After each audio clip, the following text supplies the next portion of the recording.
ទីសកលគំនិតយើងចំណាយពេលវេលាអានសៀវភៅដូចគ្នានិងចំនួនក្បាលសៀវភៅដូចគ្ន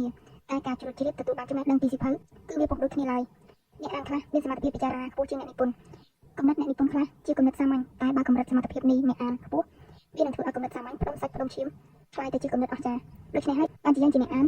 ត្រូវតែកុំងាប់ក្រឡាជាមួយគំនិតអ្នកនិពន្ធណាឲ្យសោះត្បិតបើងាប់ក្រឡាគឺស្មើនឹងងាប់បញ្ញាហើយបើងាប់បញ្ញាគឺស្មើនឹងខ្លាយទៅជាកញ្ចក់នៃគំនិតអ្នកនិពន្ធអ្នកខ្សត់ត្រូវការពិចារណាច្រើនតែធ្លាក់ខ្លួនក្នុងទីសកលនៃគំនិតអរិយាបថបែបនេះវាពុំធ្វើឲ្យយើងរីកចម្រើនឡើយកុំឲ្យទ្រឹស្ដីចងជើងការអនុវត្តទ្រឹស្ដីត្រូវធ្វើឲ្យដូចមេតបដែលកំពុងចេញប្រយុទ្ធនៅសមរភូមិក្នុងស្ថានភាពជាក់ស្ដែងគ្មានមេតបណាម្នាក់ដែលត្រូវតែអនុវត្តក្បួនយុទ្ធសាស្ត្រស្របតាមទ្រឹស្ដីយុទ្ធសាស្ត្រសង្គ្រាម 100% ទេត្បិតស្ថានភាពជាក់ស្ដែងវាមិនដូចជាអក្សរងាប់ក្រឡាដែលសរសេរនៅលើក្រដាសឡើយតើអក្សរនៅលើក្រដាសយ៉ាងម៉េចហើយងាប់ក្រឡាយ៉ាងណាអ្នកដែលអានសៀវភៅខុងជឺនឹងងាប់ក្រឡានឹងគំនិតខុងជឺអ្នកអានតែសៀវភៅឡើងជឺនឹងងាប់ក្រឡានឹងគំនិតឡើងជឺអ្នកអានសៀវភៅទាក់ទងនឹងទស្សនវិជ្ជាព្រាហ្មណ៍គឺនឹងងាប់ក្រឡានឹងរបៀបរស់នៅរបស់ព្រាហ្មណ៍មនុស្សម្នាក់ឬសៀវភៅមួយក្បាលមិនអាចយកមកប្រើប្រាស់គ្រប់ស្ថានភាពនៃជីវិតពិតបានទេតើហេតុអ្វីជីវិតត្រូវចេះរស់នៅមានសិល្បៈជាប់ជានិច្ចពេលខ្លះត្រូវមានយុទ្ធសាស្ត្រពេលខ្លះត្រូវមានមេត្តាពេលខ្លះត្រូវប្រើបញ្ញាពេលខ្លះត្រូវសម្ដែងធ្វើល្ងងពេលខ្លះត្រូវជាអត់ធ្មត់ពេលខ្លះត្រូវសម្ដែងធ្វើខឹងសម្បានិងមានការបត់បែនជាច្រើនផ្សេងទៀតតែការបត់បែនទាំងឡាយគឺមិនអាចឃ្លាតឆ្ងាយពីចេតនាល្អនិងគោលដៅធ្វើសេចក្តីល្អដើម្បីសម្រេចលទ្ធផលល្អទេនេះជាគោលការណ៍សាមញ្ញជនផ្ទុយទៅវិញបើចំពោះរបៀបរស់នៅរបៀបគិតរបស់មេដឹកនាំគឺមិនអាចប្រព្រឹត្តដូចមនុស្សធម្មតាបានទេជាពិសេសឲ្យតែនិយាយពីបរិបទនៃការដឹកនាំហើយគឺយើងជាមេដឹកនាំបើម្នាក់ស្លាប់គឺស្មើនឹងស្លាប់មនុស្សផ្សេងទៀតអញ្ចឹងហើយទើបបានជាមេដឹកនាំមិនអាចរស់នៅបណ្ដែតបណ្ដោយខ្លួនដោយមហាជនសាមញ្ញធម្មតាបានទេនេះជារបៀបបត់បែនមើលកលៈទេសៈទៅតាមបរិបទផ្សេងៗបុរាណខ្មែរពោលថាចូលស្ទឹងតាមបត់ចូលស្រុកតាមប្រទេសបើឲ្យមនុស្សអាត្មានិយមបកស្រាយទស្សនៈនេះគឺក្រុមអ្នកអាក្រក់បកស្រាយគេនឹងបកស្រាយថា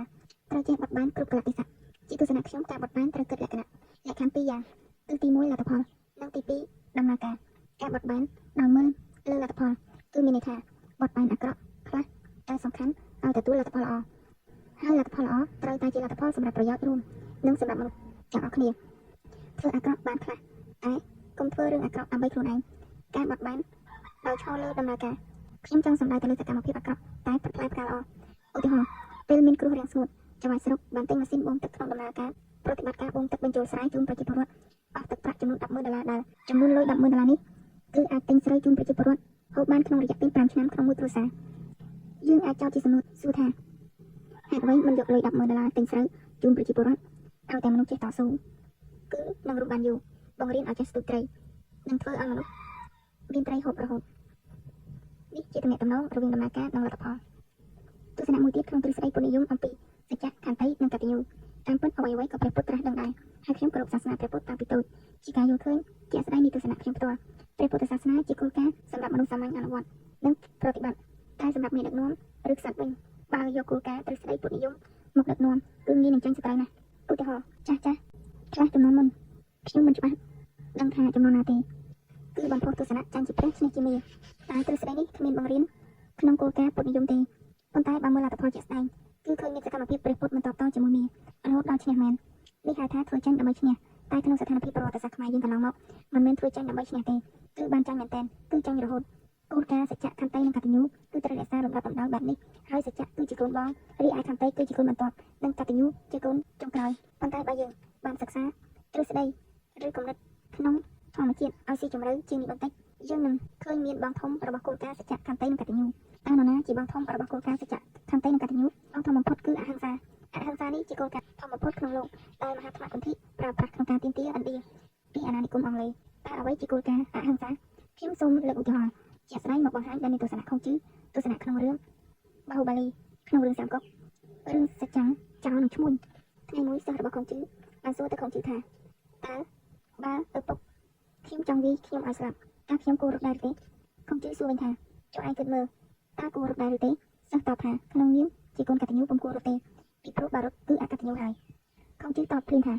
ក្នុងនាមជាកូនកតញ្ញូឯងសុខចិត្តឲ្យឪពុកឯងវារហូតដល់ស្លាប់មិនរត់ពេលឯងស្លាប់ទៅឪពុកឯងនឹងខ្លាយទៅជាឃាតករសម្រាប់កូនឯងក្នុងនាមជាកូនកតញ្ញូឯងបានធ្វើឲ្យឪពុកឯងខ្លាយទៅជាឃាតករជាប់ទោសក្នុងរឿងនេះមានគោលការណ៍ពីរគឺទី1សច្ចៈដែលកូនស្មោះស្ម័គ្រនឹងឪពុកមិនព្រមរត់និងទី2គឺកូនមានកតញ្ញូចំពោះឪពុកមិនរត់បើទំនាស់គោលការណ៍អហិង្សាចូលក្នុងរឿងនេះគឺកូនត្រូវរត់រក្សាជីវិតព្រមទាំងការពារកុំឲ្យឪពុកខ្លាចទៅជាឃាតករដូច្នេះតើគោលការណ៍សច្ចៈធំជាងឬគោលការណ៍កតញ្ញូធំជាងឬត្រូវយកគោលការណ៍អហិង្សាមក មកប្រាក្នុងភាពយន្តឥណ្ឌាបាហូបាលីមានតួអង្គបាហូបាលីដែលស្រឡាញ់នារីម្នាក់ហើយសន្យារក្សាសច្ចៈនិងអនាគតភរិយាថាខ្លួននឹងប្តូរផ្ដាច់ស្រឡាញ់នាងមិនប្តូរពេលមកដល់រាជវាំងវិញមេតារបស់បាហូបាលីបានឲ្យបាហូបាលីជ្រើសរើសរវាងកតញ្ញូនិងសច្ចៈចុងក្រោយបាហូបាលីបានរើសយកសច្ចៈដែលជាគោលការណ៍កំពូលរួចហើយបោះបង់ចោលកតញ្ញូនិងសុខចិត្តបោះបង់ចោលឬបលាំងនេះជាកតញ្ញូនិងសច្ចៈរឿងមួយទៀតគឺក្នុងភាពយន្តភាគសាមកុកគឺមានលីហ្វឹងដែលជាកូនប្រុសលីយៀនសុខចិត្តក្បត់ឪពុកនិយាយពាក្យពិតក្នុងរឿងដែលជូកាលៀងត្រូវបានចោទប្រកាន់ថាក្បត់ស្ដេចលីហ្វឹងនិយាយថាចិត្តស្មោះនិងកតញ្ញូមិនអាចសម្រេចទាំងពីរខ្ញុំចិត្តមិនដាច់ឃើញពុកល្មើសកំហុសទេចំពោះលីយៀនបានចោទកូនប្រុសថាក្បត់គ្រួសារឬជាកូនដេរឆាននេះជាសច្ចភាពនៃគោលការណ៍ក្នុងលទ្ធិព្រាហ្មណ៍ក៏មានរឿងប្រៀបធៀបគោលការណ៍អហិង្សាដែរថ្ងៃមួយចៅម្នាក់បានលួចទ្រព្យសម្បត្តិឈ្មួញ4នាក់ក្រុមឈ្មួញដេញតាមចោលហើយចៅបានរត់ចូលពួននៅក្នុងខ្ទមសច្ចាំម្នាក់ឈ្មួញបានសួរសច្ចាំថាតើលោកតាសច្ចាំបានឃើញចៅម្នាក់រត់មកពីទេសច្ចាំបានឃើញតែបាជាឆ្លើយខកថាមិនបានឃើញទេក្នុងនាមជាសច្ចាំដែលតំណាងឲ្យអ្នកកាន់ពាក្យពិតតើហេតុអ្វីនិយាយពាក្យកុហកពាក្យមិនពិតដែលខុសពីគោលការណ៍សាសនាជាទូទៅគោលការណ៍ណាដែលខ្ពស់ជាងគោលការណ៍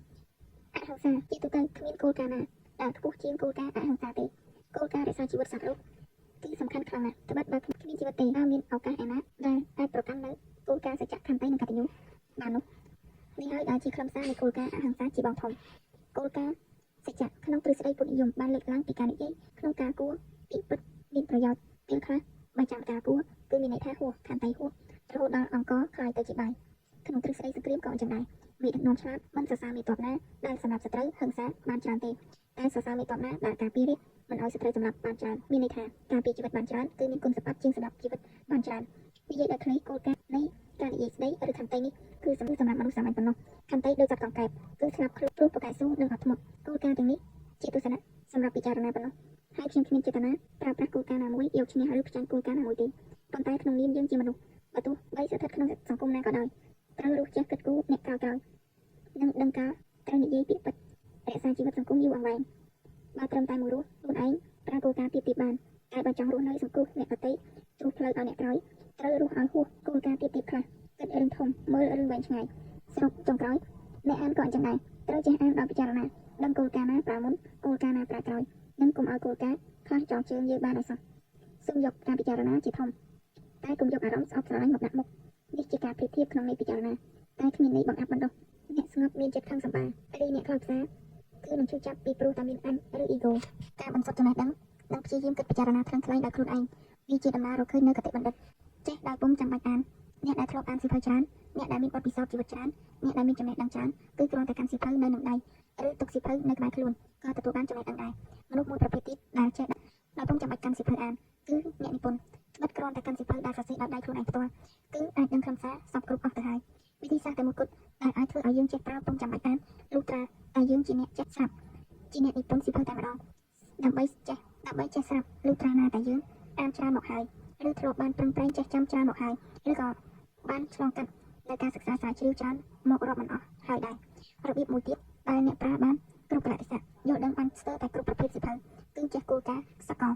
ឬយល់គំនិតសកលឧទាហរណ៍ដូចជាសៀវភៅឡាវជឺសៀវភៅខុងជឺសៀវភៅចិនជឺព្រះពុទ្ធលក្ខនិងអ្នកប្រាជ្ញធំៗផ្សេងទៀតត្បិតសៀវភៅប្រភេទបែបនេះភាគច្រើនសុទ្ធតែមានគំនិតគោលបែបគោលការណ៍សកលឲ្យតែយើងចេះគោលការណ៍សកលមួយច្បាស់លាស់បំផុតហើយគឺយើងអាចយកគំនិតឬគោលការណ៍ទាំងនោះមកឆ្លុះបញ្ចាំងគ្រប់ស្ថានភាពបានប្រឹងអានឲ្យច្រើនប្រឹងអានយូរគឺយើងនឹងចេះដោយពុំចាំបាច់អានសៀវភៅកាន់តែលំបាកយល់គំនិតកាន់តែជ្រៅគឺនឹងធ្វើឲ្យយើងមិនចេះអានសៀវភៅគំនិតសាមញ្ញទេរៀនឡើងឲ្យខ្ពស់រៀនគិតឲ្យផុតគឺយើងនឹងមើលឃើញអ្វីៗយ៉ាងទូលាយបំផុតគិតចុះគិតឡើងដូចតែគ្នាទេប្រឹងអានឲ្យច្រើនចម្រើនបញ្ញាជីវិតថយចុះកើតមកក្នុងត្រកូលគ្រួសារខុសគ្នារបៀបរស់នៅខុសគ្នាក្នុងការជួបប្រទះនឹងបទពិសោធន៍ជីវិតក៏ខុសគ្នាដែរប៉ុន្តែជីវិតគឺវាមានលក្ខណៈដូចគ្នាត្រង់ថាអ្នកណាក៏មានទុកដែរទោះក្រក៏ទុកទោះមានក៏ទុកឬទោះមានអ្វីៗគ្រប់យ៉ាងហើយក៏នៅតែទុកដែរអ្នកដែលអាចរស់នៅឆ្លងផុតទុកគឺមានតែអ្នករៀនសូត្រពិតប្រាកដប៉ុណ្ណោះដោយមិនថារៀនពីសង្គមរៀនពីសាលានិងការអានសៀវភៅទេជីវិតជាទុកតែក្នុងលក្ខខណ្ឌដែលមនុស្សអវិជ្ជាប៉ុណ្ណោះ